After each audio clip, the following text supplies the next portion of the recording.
काय ग सखी, उपवास करतेस पण अजूनही परावलंबी आहेस? आज महाशिवरात्री, उपवास तर तू दर दिवशी करतेस, पण कधी परावलंबित्वाचा उपवास करण्याचा विचार केलायस का?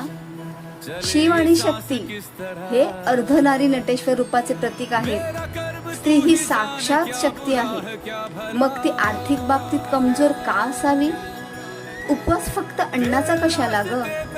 या शिवरात्रीला असा उपवास कर की दुसऱ्यांवर अवलंबून न राहण्याचा. संकल्प कर स्वतःच्या पायावर उभं राहण्याचा. पिंडीवर बेल वाहून पुण्य तर मिळेलच ग, पण घरात राहूनही जेव्हा तू स्वतःच्या पायावर उभी राहशील ना, तेव्हा तुझ्या खऱ्या अर्थाने शक्ती म्हणून उदय होईल. स्वतःच्या छोट्या मोठ्या गरजांसाठी अजून किती काळ दुसऱ्यांसमोर हात पसरणार आहेस? आजच्या काळात महादेव प्रसन्न व्हायला अरण्यात जायची गरज नाही. तुझा हा मोबाईलच तुझं साधन आहे.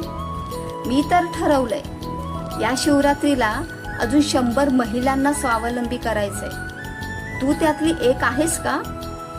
विचार करण्यात आयुष्य गेलंय ग, आता कृती करण्याची वेळ आहे. जर तुला खरंच स्वतःची नवीन ओळख निर्माण करायची असेल तर कमेंटमध्ये हर हर महादेव नक्की लिही.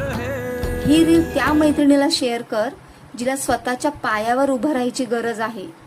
भविष्यात अशा संधीसाठी मला आत्ताच फॉलो कर आणि हा संकल्प विसरू नये म्हणून ही रील सेव्ह करून ठेव.